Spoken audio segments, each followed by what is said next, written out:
पक्षीराज गरुड़ ने भगवान विष्णु से निवेदन किया, हे प्रभु, मैंने तीनों लोकों का भ्रमण करने के बाद उसमें रहने वाले लोगों को देखकर यह निष्कर्ष निकाला कि वह सभी दुखों में ही डूबे रहते हैं। मेरा अंतःकरण पीड़ा से भर गया है। स्वर्ग में दैत्यों की शत्रुता से भय है। पृथ्वी लोक में मृत्यु, रोग तथा अभिषिक्त वस्तु के वियोग से, पाताल लोक में रहने वाले नाग आदि को मेरे भय से दुख बना रहता है।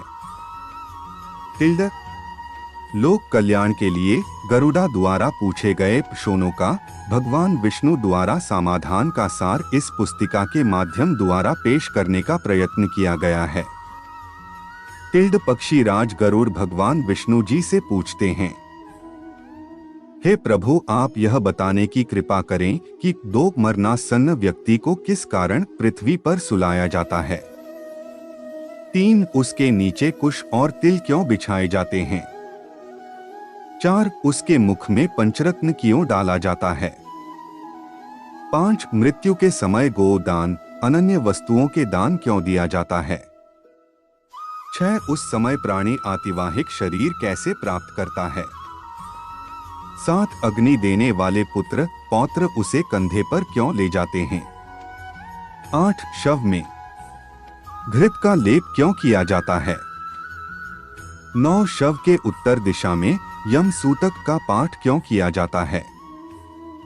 10, मरे हुए व्यक्ति को पीने के लिए जल एक ही वस्त्र धारण करके क्यों दिया जाता है। 11, शव का दाह संस्कार करके उस व्यक्ति को अपने परिजनों के साथ बैठकर भोजन आदि क्यों नहीं करना चाहिए। 12, मृत व्यक्ति के पुत्र 10वें दिन के पहले किस लिए 9 पिंडों का दान देते हैं। 13, शव का दाह संस्कार तथा उसके अनंतर जल तर्पण की क्रिया क्यों की जाती है। 14, किस विधान से पितरों का पिंड दान देना चाहिए। 15, उस पिंड को स्वीकार करने के लिए उनका आवाहन कैसे किया जाता है। 16, दाह संस्कार के बाद अस्थि संचयन और घट फोड़ने का विधान क्यों है। 17, 10वें दिन शुद्धि के लिए सभी परिजनों के साथ खाना तथा पिंडदान क्यों करना चाहिए। 18, एकादश को पिंडदान करने का क्या प्रयोजन है। 19, 13वें दिन पतदान आदि क्यों किया जाता है। 20 वर्ष पर्यंत 16 श्राद्ध क्यों किए जाते हैं। 21, हे प्रभु, मनुष्य का शरीर अनित्य है और समय आने पर ही मरता है बटा, किंतु मैं उस छिद्र को नहीं देख सकता जिससे जीव निकल जाता है। 22, प्राणी के अपने जीवन काल में किए गए पाप, पुण्य, दान आदि शरीर के नष्ट हो जाने पर उसके साथ कैसे चले जाते हैं। 23, मरे हुए प्राणी के लिए स्पिंदिकर्ण क्यों होता है। 24, जो मनुष्य पापी, दुराचारी अथवा बुद्धि हैं, मरण के बाद वे किस स्थिति को प्राप्त होते हैं। 25, हे उपेंद्र, मनुष्य की मृत्यु के समय उसके कल्याण के लिए क्या करना चाहिए। 26, मृत्यु और शमशान भूमि तक पहुंचने की कौन सी विधि है। 27, चिता में शव को जलाने की क्या विधि है। 28, तत्काल तथा विलंब से उस जीव को कैसे दूसरी देह प्राप्त होती है। 29, यम लोक संयमनी नगरी को जाने वाले के लिए वर्ष पर्यंत कौन सी क्रियाएं करनी चाहिए। 30, दुर्बुद्धि अथवा दुराचारी व्यक्ति की मृत्यु होने पर उसका प्रायश्चित क्या है। 31, नाच का आदि में मृत्यु होने पर पंचक शांति के लिए क्या करना चाहिए। 32, बहुत से पापों को डोट करने पर भी इस संसार को पार कर प्राणी आपको कैसे प्राप्त कर सकता है। हे देव, आप मेरे इस संपूर्ण भ्रम को विनष्ट करने में समर्थ हैं। मैंने आपसे यह सब लोक मंगल की कामना से पूछा है, मुझे बताने की कृपा करें।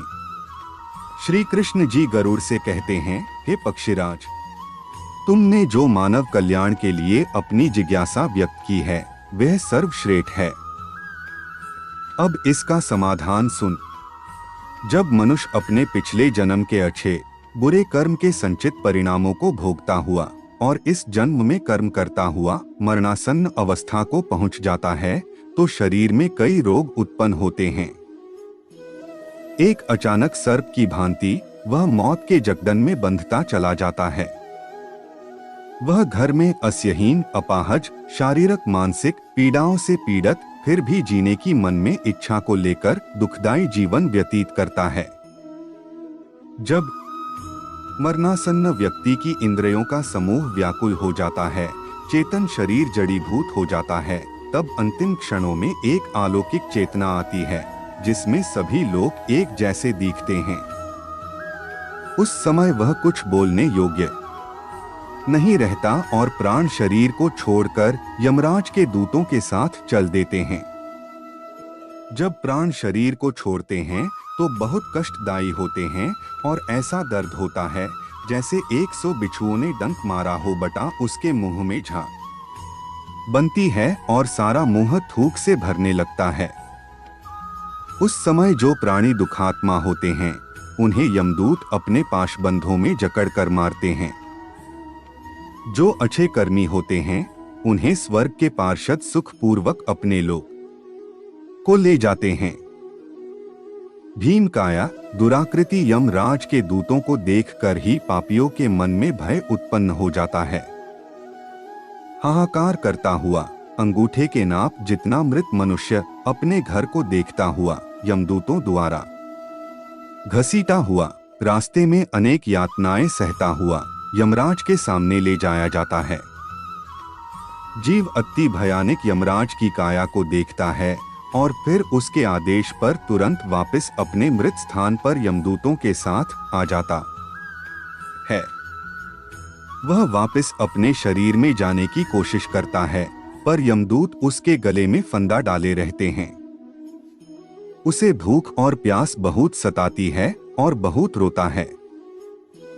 अपने पुत्रों द्वारा अर्पित की हुई चावल की खीलों को वह खाता है, फिर भी भूख नहीं मिटती। जिन आत्माओं को यह खीलें नहीं मिल पाती वह सुनसान जंगल में भटकती रहती हैं।